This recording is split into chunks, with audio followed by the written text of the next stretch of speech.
the situation that the 49ers are in right now sure feels a little different than coming out of, 5-0 to start the year. And the truth is, Larry, here's the numbers. I mean, this is the difference. The 49ers defense has given up 769 total yards with only 2 sacks accounted in their last 8 quarters of football. And I really thought that last night, more than they were outcoached or Steve Wilkes is the devil or anything like that, I thought it was a player's loss. This loss was firmly on the guys on the field who got outplayed, got beaten at the point of attack, got beaten in their one-on-one matchups. Javarius Ward, the strip giveth and the strip taketh away. Christian McCaffrey in the end zone twice, fumbled once. They just found zero rhythm last night. They got beaten in time of possession. And Minnesota never came off the field on third down unless it was 3rd and goal.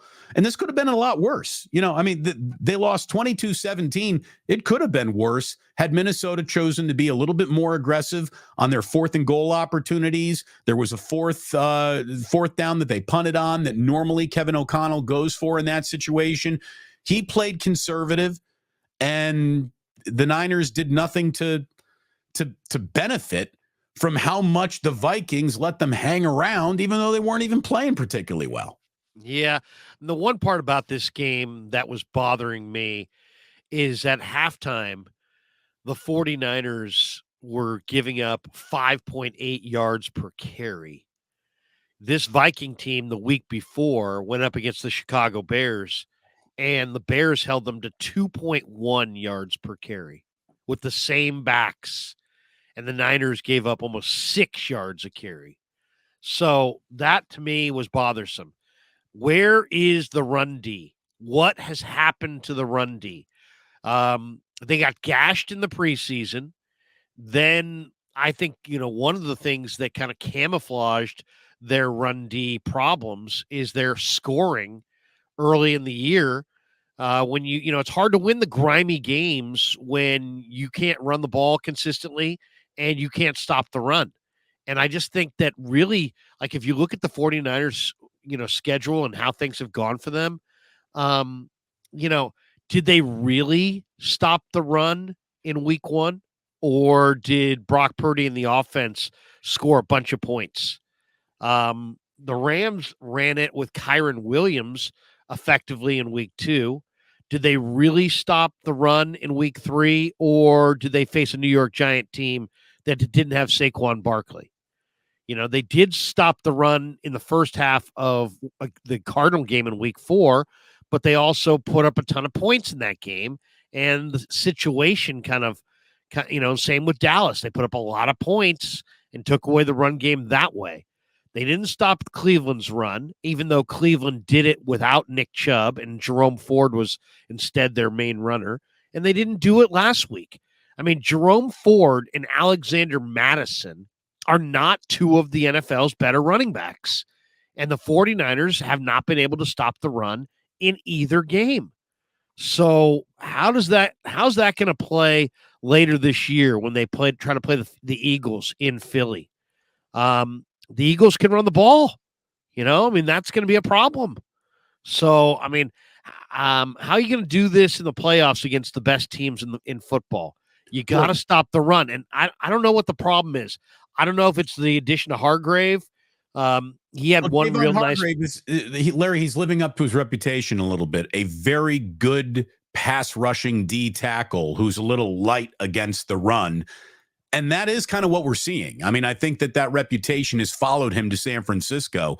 But he did stuff Madison for a loss in the first half. So, watching the game again, I didn't feel like he was necessarily the problem. He might be their best defensive lineman so far of the year. I mean, he really no is. doubt. Well, to me, there's point right to the Stars. You want to credit the Stars when they win. You can blame the Stars when they lose.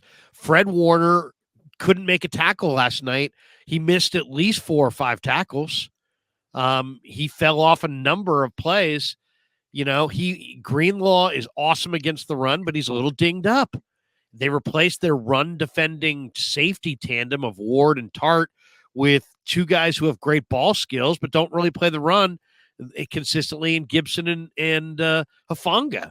So I'm not sure. It's a team effort and it's a team failure, but Fred Warner, I counted at least 4 or 5 missed tackles and yesterday. He still had 13, which led either team in tackles.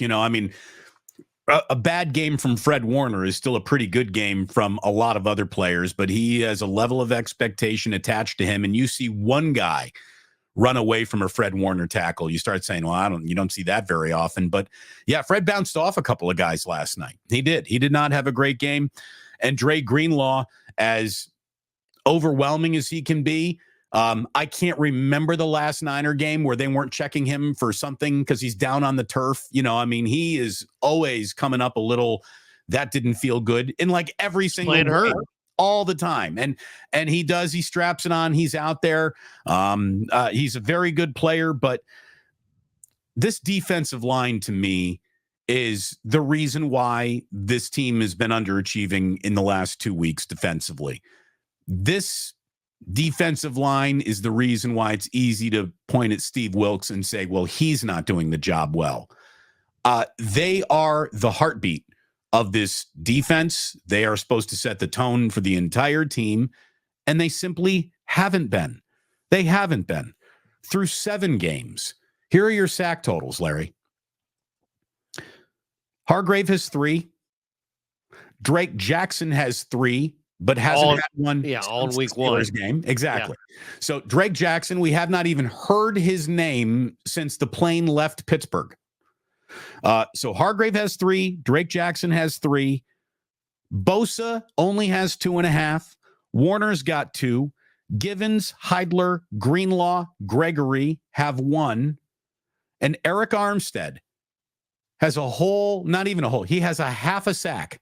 1 half sack for Eric Armstead, who I can't remember him playing in a single game yet this year, Larry. Have we seen Eric Armstead? He's had some really good moments at times, but it's not showing up in the stat sheet, that's for sure. Now, not all D lineman plays do show up in the stat sheet. Right. But I'll give you another one. When they went from Jimmy Ward to Isaiah Oliver as the nickelback. Isaiah Oliver, I'm still wondering what he does well. He can't stay with receivers. He doesn't stop the run. Jimmy Ward would hit you like a linebacker, and he could cover. Now they've got a guy who the coverage is okay at times, but anybody who's really shifty and can double move him, he doesn't have the body control to stay with those guys, and he's not a force against the run. I mean, if anything, they got too many grab and drag tacklers right now. Hufanga doesn't want to hit you. He wants to grab and drag you. And there's a lot of grabbing. There's a lot of, and there's not, what I'm not seeing is I'm not seeing striking and wrapping. That's what I want to see. I want to see guys strike and wrap. And Hufanga will strike you sometimes, but rarely wraps. Oliver doesn't wrap. I mean, they're not wrapping anybody, and they're not going to the ground. I mean, you get, they're in the area, but I mean, like I'm watching Madison run through them, and it's like Alexander Madison is not a star, and they made him look really, really good, and not only that, they're getting screened. So like teams are throwing screens at them to try to neutralize them. And those screens are being effective. I don't know if they're giving away where they're bringing extra blitzers and extra rushers, but it seems like these teams have an uncanny ability to screen the opposite way of the Niner blitz, which almost always equates to a big play. You're right when you say that a defensive lineman can make a lot of things happen that don't necessarily show up in the box score. And I agree with you, but this defensive line, when it's at its best, doesn't require a lot of nuance to understand what's going on. You know what I mean? Like they're supposed to be an overwhelming presence in the league, not just in a game. They are supposed to be the one you can pack it and take it with you on the road unit that goes everywhere and kicks ass everywhere. And they're not. and they're not. And Nick Bosa wears the crown of reigning defensive player of the year, highest paid defender in football history. And if we're being completely honest, he is in the start of just a guy season. Nick Bosa has played like just a guy. He has got the impact of a league average defensive end at this particular time. And he is being asked to do an awful lot more than that for this team to work. The contract that he got handed is demanding he do more than that.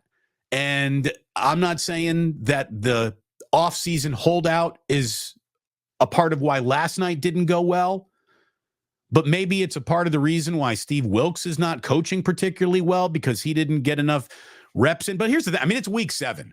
Like, training camp's over. The preseason, whether you were there or not, doesn't matter anymore. If you were in football shape for week 1 or not, it was week 7.